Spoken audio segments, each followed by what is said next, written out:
A partir de agora, no programa Maranata, você ouve a Hora da Palavra.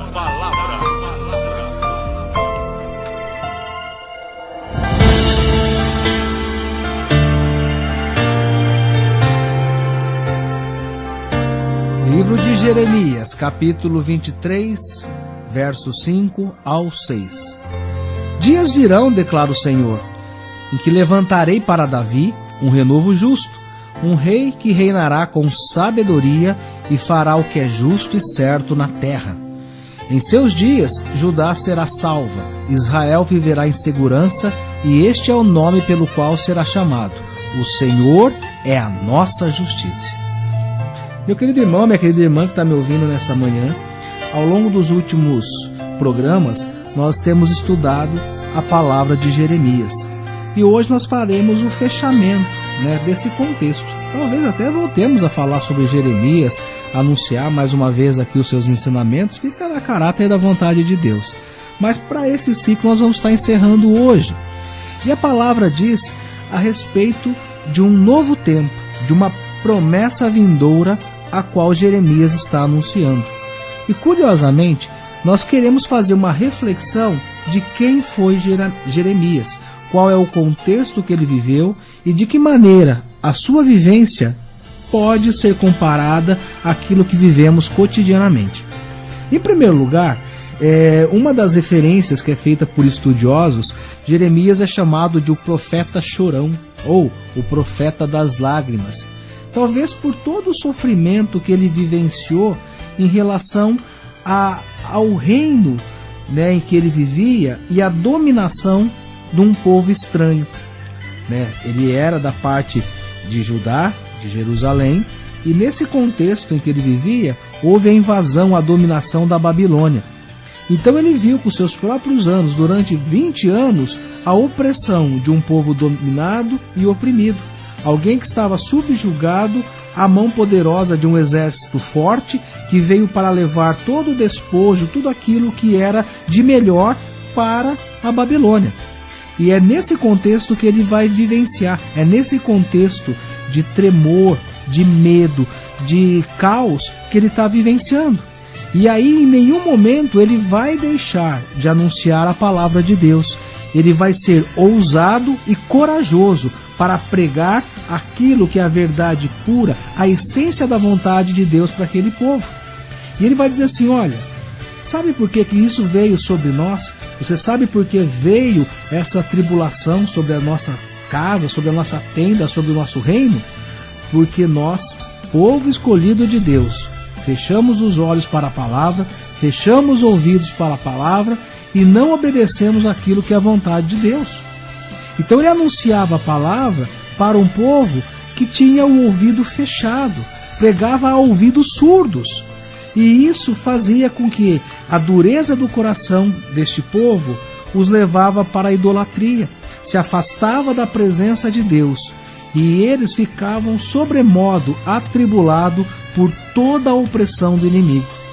E quando a gente olha para essa situação, ela lembra muito o contexto qual vivemos hoje. Pessoas que têm conhecimento de um plano de vida divino. Pessoas que têm conhecimento daquilo que é certo perante a vontade de Deus. Mas mesmo assim, cria-se subterfúgios, criam outras coisas para desviar da presença do Senhor, se contaminando, muitas vezes se desviando do caminho que é certo para prazeres que são pessoais e para vontades que são egoístas. Toda vez que nós tiramos a presença de Deus, toda vez que nós deixamos de olhar para o Senhor e deixamos de fazer o certo, nós ficamos frágeis, nós perdemos o contato.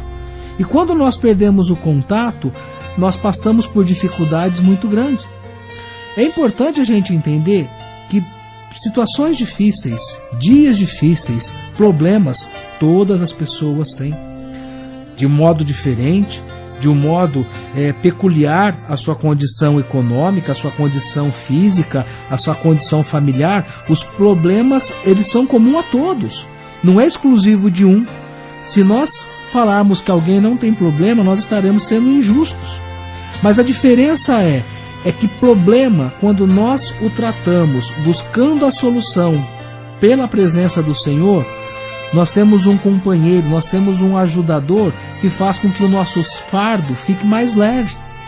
Quando nós temos os problemas e nós nos afastamos da presença de Deus, procuramos resolver da nossa maneira, geralmente esse fardo se torna mais pesado e aquilo que era algo não tão grande torna-se um gigante, torna-se um monstro perante as nossas vistas. E é essa condição que esse povo está vivendo. Toda essa opressão a qual Jeremias está anunciando, todos esses problemas sobreveio porque esse povo se desviou do caminho do Senhor, porque esse povo resolveu seguir os seus próprios passos e fazer da sua vontade o destino, o qual era da sua vontade. E esse distanciamento, essa idolatria, esta apostasia, essa segurança na força humana o fez cair. Mas aí Jeremias ele vai dizer uma promessa que não era para aquele tempo, era para um tempo vindouro, o qual eu e você possamos nessa manhã tomar posse. Porque veja o que ele fala na última parte do verso 6. Em seus dias Judá será salva, Israel viverá em segurança, e este é o nome pelo qual será chamado: o Senhor é a nossa justiça. Aí quando nós viajamos e saltamos para o Novo Testamento, no livro de Mateus 21:9 diz assim, a multidão que ia diante dele, Jesus, né? E os que seguiam gritavam: Hosana, o filho de Davi, bendito é o que vem em nome do Senhor, Hosana nas alturas. Essa palavra de Mateus, ela é a confirmação da promessa anunciada por Jeremias. O Senhor é a nossa justiça, o Senhor é a nossa glória, o Senhor é a majestade divina a qual esperamos, o Senhor é que entroniza todo o poder, toda a glória para as suas mãos. E é dessa forma que eu quero, juntamente com você nessa manhã, tomarmos posse de uma promessa que está presente nos dias de hoje.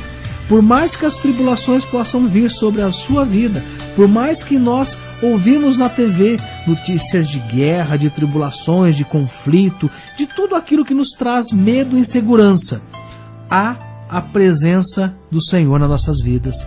Que você tenha a coragem, a ousadia de proclamar: Hosana ao filho de Davi. Bendito é o que vem em nome do Senhor.